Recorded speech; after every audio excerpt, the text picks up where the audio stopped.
Welcome again मित्रों। History की इस क्लास में हम गुप्त वंश का पहले उत्पत्ति के बारे में क्या सिद्धांत थे, वो गुप्तों की उत्पत्ति के बारे में आप लोगों ने उसको पसंद भी किया था, उसको आप डिस्क्रिप्शन में देख सकते हैं उसकी वीडियो को। इसके बाद गुप्तों में कौन कौन शासक हुए इनके बारे में हम इसमें चर्चा करेंगे। हम जानते हैं कि गुप्त शासक जो हैं इन्होंने मौर्योत्तर काल के बाद छोटे छोटे राज्यों में, विशेषकर एक कुषाण साम्राज्य, बड़ा साम्राज्य हुआ था, उसने पश्चिमोत्तर भारत में अपनी सत्ता स्थापित की, उत्तर भारत और पश्चिमोत्तर तक की अपनी सत्ता स्थापित की। इसके अलावा छोटे छोटे राज्य बने, उसमें प्रार्जुन का, खरपुरीक, मालव, यौधेय, अर्जुनायन, तमाम सारे गणराज्य थे, राज्य थे, मैत्रक, तमाम सारे राज्य थे। तो उनको, इन राज्यों को जीत करके दक्षिण भारत के, उत्तर भारत के गुप्तों ने एक एकीकृत, पुनः मौर्यों की तरह एक एकीकृत साम्राज्य की, हालांकि उतना बड़ा नहीं था, एकीकृत साम्राज्य की स्थापना की और विभिन्न शासकों ने इस पर अपना राज्य किया। और 319 ईस्वी से लेकर के 550 ईस्वी तक, अंतिम रूप से अलक्षित होने तक, पतन होने तक ये इस पर छाए रहे। हालांकि इसका अंतिम रूप से स्कंदगुप्त के बाद इसका पतन हो गया, गुप्त साम्राज्य का। छिटपुट शासक शासन करते रहे पाटलिपुत्र से, लेकिन एक एकीकृत साम्राज्य में चंद्रगुप्त प्रथम के बाद समुद्रगुप्त ने इसको एक बड़े साम्राज्य में परिवर्तित किया और लंबे समय तक इन लोगों ने शासन किया। इन्हीं शासकों के बारे में इस क्लास में हम अध्ययन करेंगे। Welcome in my YouTube channel study with शरण IAS। अगर आपने अभी तक सब्सक्राइब ना किया हो तो इसको सब्सक्राइब कर लें, हिस्ट्री की इंपॉर्टेंट वीडियो के लिए, GS की इंपॉर्टेंट क्लासेज के लिए, इसके अलावा करंट अफेयर्स की इंपॉर्टेंट क्लासेज के लिए, पर्यावरण की इंपॉर्टेंट क्लासेज के लिए ये चैनल आप लगातार देखते रहें। इसमें हम समय समय पर अलग अलग विषयों की वीडियो अपलोड करते रहते हैं।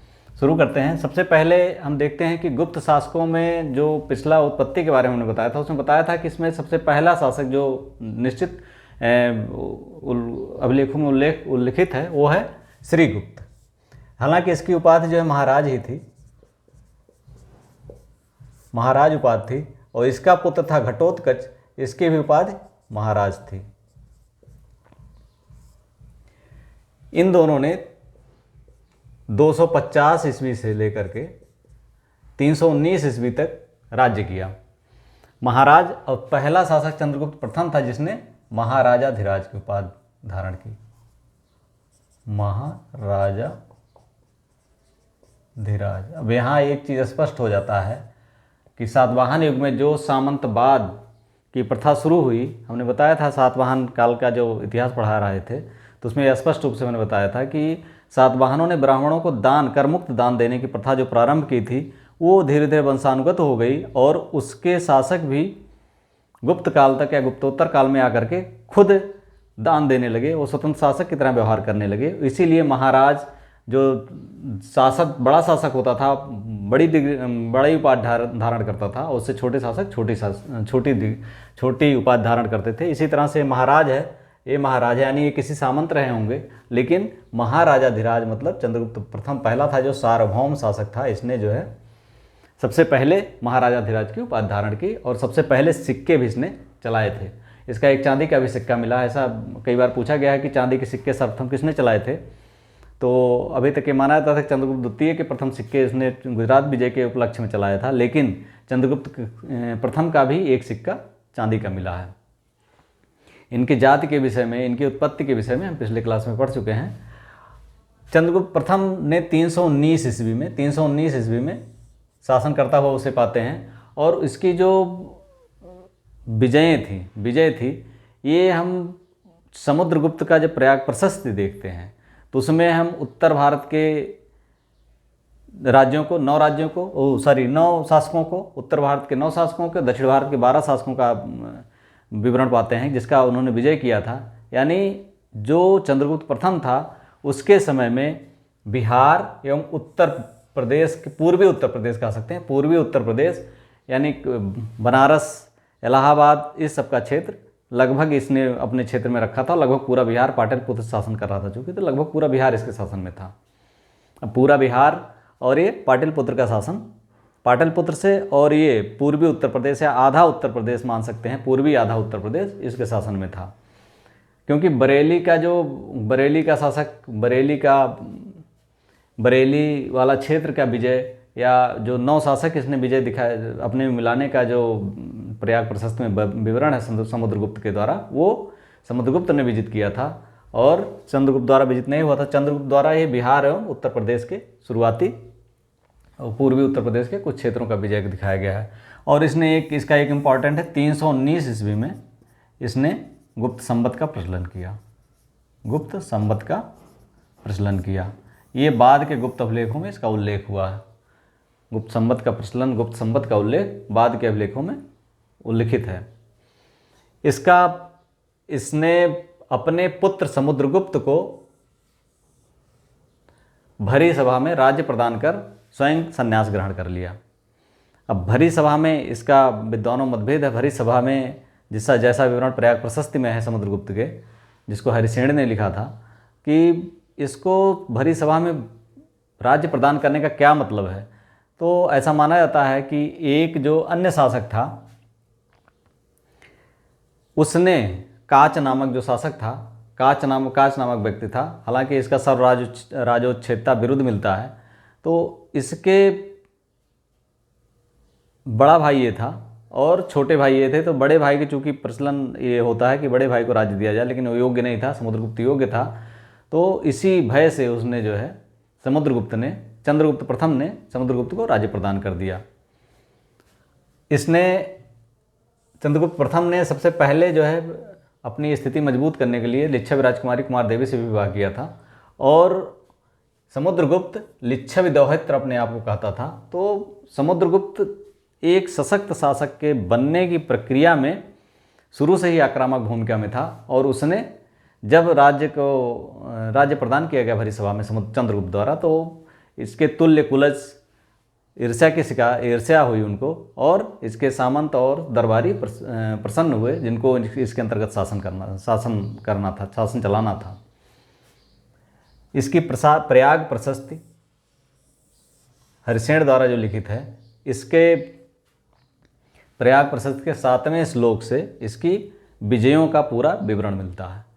और अधिकतर क्षेत्रों का विजय इसी के द्वारा, समुद्रगुप्त के द्वारा किया गया। गुप्त साम्राज्य में जो गुप्त साम्राज्य का विस्तार हुआ, वो अधिकतम विस्तार इसी के द्वारा किया गया। इसका जो समय था 350 ईस्वी 375 ईस्वी, चंद्रगुप्त प्रथम का समय था 319 से 350 ईस्वी। प्रयाग प्रशस्त में जिन क्षेत्रों को विजित करने का इसके द्वारा प्रयास किया गया, उसमें उत्तर भारत के 9 शासक थे।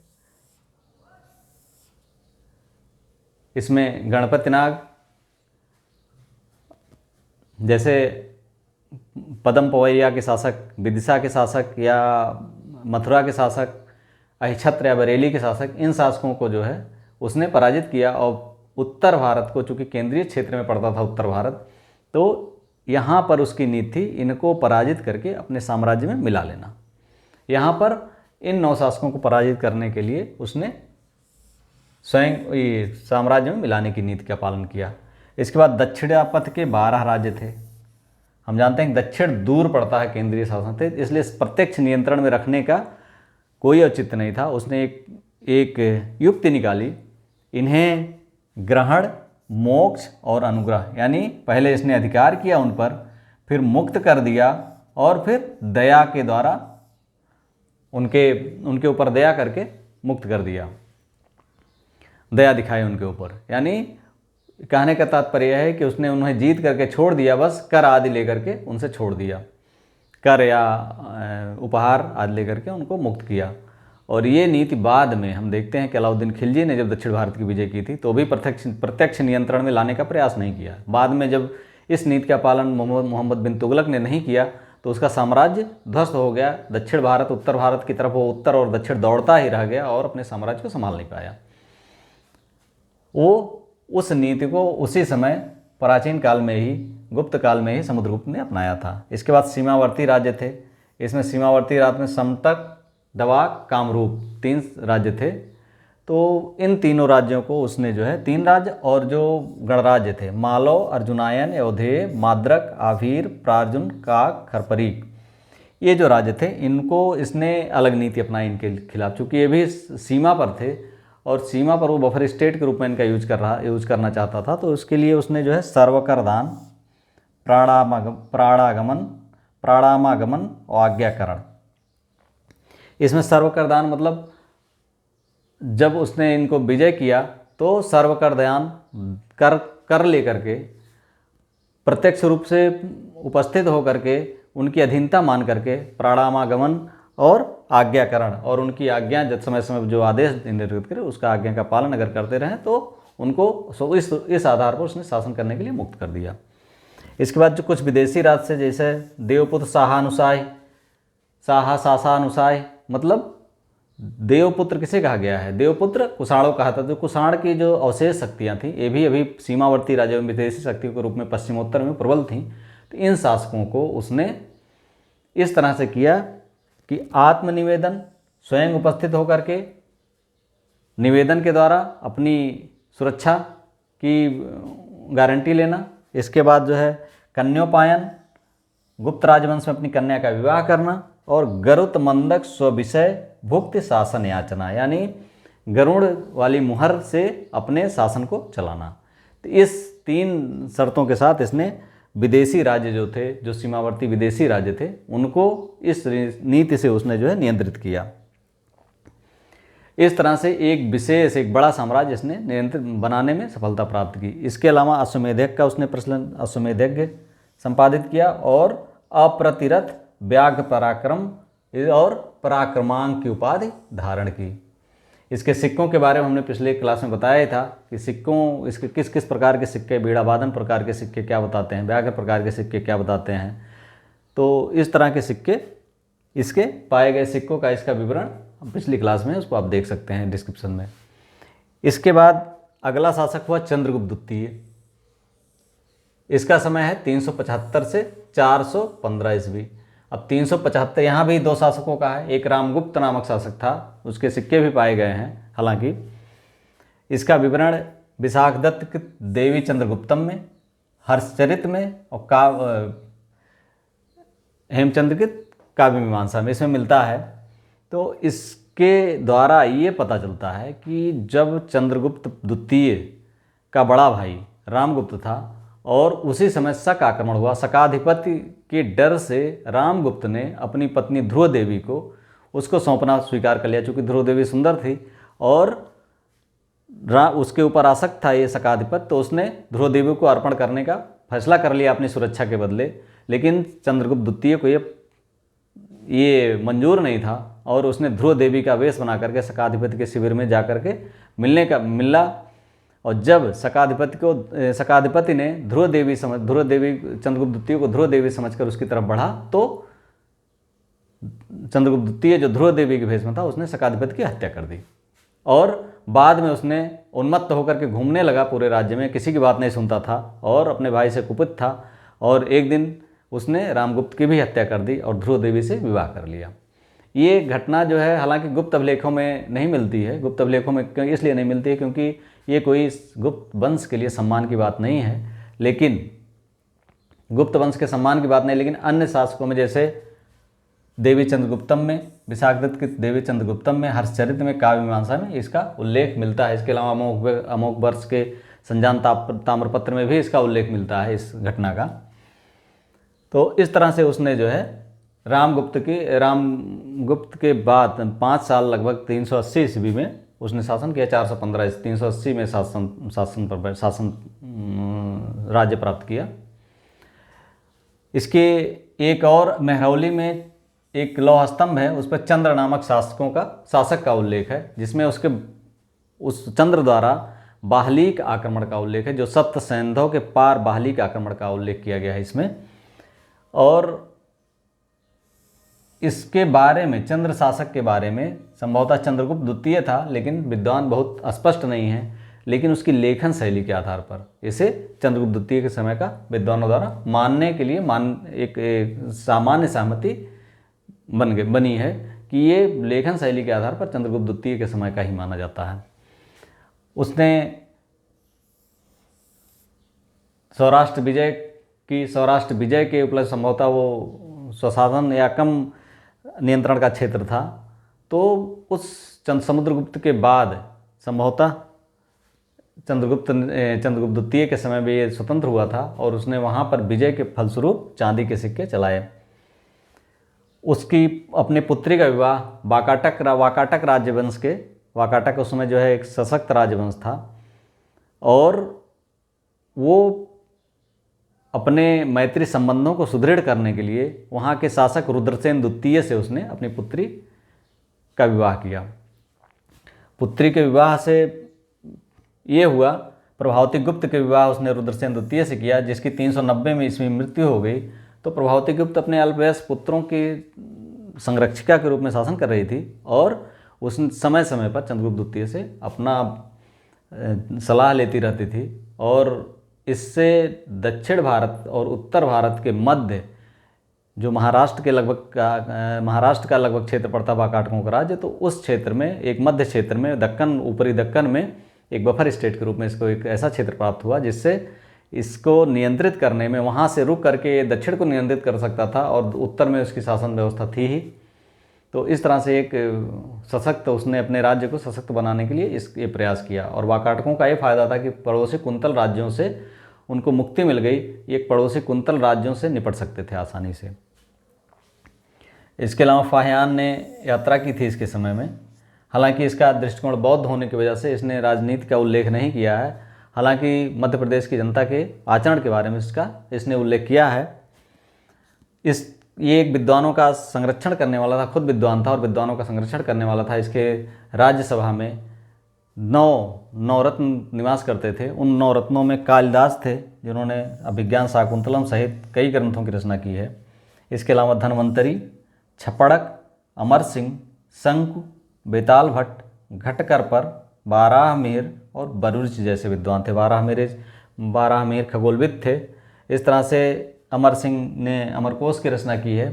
तो ये 9 रत्न थे, ये उसके दरबार के प्रसिद्ध विद्वानों में थे और 9 रत्नों में थे। तो इस तरह से लगता है, इस तरह से ये सिद्ध होता है कि ये महान शासकों का, साहित्यकारों का, या कह सकते हैं कि विद्वानों का आश्रयदाता भी था। इसका पुत्र कुमारगुप्त प्रथम हुआ। हालांकि यहाँ भी विवाद है कि इसके बाद गोविंद गुप्त हुआ शासक, जो ध्रुव देवी से उत्पन्न पुत्र था, या कुमारगुप्त प्रथम हुआ। तो अधिकतर विद्वान कुमारगुप्त प्रथम मानते हैं। हालांकि कुछ विद्वान गोविंद गुप्त को भी मानते हैं। संभवतः कुछ समय के लिए कुमारगुप्त के पहले गोविंद गुप्त ने शासन किया होगा। इसका उपाधि जो है महेंद्रादित्य थी। यहाँ से उपाधि अवश्य याद कर लीजिएगा। समुद्रगुप्त की पराक्रमांक, और उसके बाद अप्रतिरथ, व्याघ्र पराक्रम, चंद्रगुप्त द्वितीय की विक्रमादित्य, कुमारगुप्त की महेंद्रादित्य, स्कंदगुप्त की क्रमादित्य। इस तरह से उपाधियाँ भी कभी पूछी जाती हैं। इसका शासन 415 से 455 ईस्वी रहा। इसके समय में सबसे महत्वपूर्ण जो एक आक्रमण था, पुष्यमित्रों का आक्रमण हुआ। पुष्यमित्र कौन थे इसका पता नहीं है, लेकिन यह है कि चंद्रगुप्त, इसने अपने पुत्र अस्कंदगुप्त को उनसे निपटने के लिए भेजा था। अस्कंदगुप्त ने बड़ी कठिनाई से इन पर विजय प्राप्त की थी पुष्यमित्रों पर। महत्वपूर्ण ये था। और इसके मंदसौर अभिलेख में गोविंदगुप्त का उल्लेख मिलता है, गोविंदगुप्त अभी ने जो बताया है। और इसके अन्य कोई विशेष उपलब्धि तो नहीं है, लेकिन अपने इसने पूर्वजों से प्राप्त, चंद्रगुप्त द्वितीय द्वारा जो प्राप्त हुआ, अपने पिता द्वारा जो प्राप्त हुआ साम्राज्य, उसको इसने, कुमारगुप्त ने अक्षुण्ण रखा। ये बहुत बड़ी उपलब्धि थी इसकी। इसका मतलब है इसकी शासन नीति, अन्य नीति इतनी सशक्त थी कि इसने साम्राज्य को बिखरने से न केवल बचाया, उसके अक्षुण्ण भी रखा बिना कोई, चूँकि एक बड़ा साम्राज्य बन चुका था, अधिक विस्तार की इसमें संभावना नहीं थी, तो यहाँ शासन व्यवस्था सुदृढ़ करते हुए इसने इसको अक्षुण्ण रखा। इसके बाद इसका पुत्र स्कंदगुप्त हुआ। हम जानते हैं कि यह ब्राह्मण, एक तरह से सनातन धर्म के उत्थान का समय था। और स्कंदगुप्त के नाम से स्पष्ट रूप से पता चलता है, स्कंदगुप्त उनके शैव धर्म से संबंधित है। और इनका जो उपाधि थी क्रमादित्य थी। इनका शासन काल 455 से 467 ईस्वी पूर्व था। स्कंदगुप्त का सबसे महत्वपूर्ण अभिलेख है भित्रीय स्तंभलेख। इसमें उसके वंश के विषय में जानकारी दी हुई है, हूणों के आक्रमण के विषय में जानकारी दी हुई है, और उसकी जानकारी चंद्रगर्भ पृच्छ नामक ग्रंथ में भी मिलती है, जिसमें तोरमाड़ का जिक्र किया गया है, हूण आक्रमण के विषय में जिक्र किया गया है। इसके समय में सुदर्शन झील का टूट गई थी, जिसको चंद्रगुप्त मौर्य ने बनवाया था। अशोक के समय में टूटी थी, अशोक के दुशासप द्वारा बनवाया गया था, जो वहाँ का शासक था, उसमें गवर्नर था। उसके बाद जूनागढ़ अभिलेख के अनुसार ये पता चलता है कि जो रुद्रदामन द्वारा इसका जो है निर्माण कराया गया, उसके गवर्नर द्वारा, और पुनः स्कंदगुप्त के समय में भी टूट गई, तो इसने इस पर बांध बनवाया। इससे इसकी एक लोक कल्याणकारी योजनाओं का पता चलता है। इसका एक शक्रादित्य भी था, क्योंकि नालंदा में जो इसने दान दिया था, नालंदा विश्वविद्यालय को इसने जो दान दिया था, वो नालंदा विश्वविद्यालय की स्थापना का श्रेय कुमारगुप्त प्रथम को है, और इसको स्कंदगुप्त ने चूँकि दान दिया था, और वहाँ पर दान देने वाले के रूप में शक्रादित्य का उल्लेख है। शक्रादित्य संभवतः स्कंदगुप्त ही था।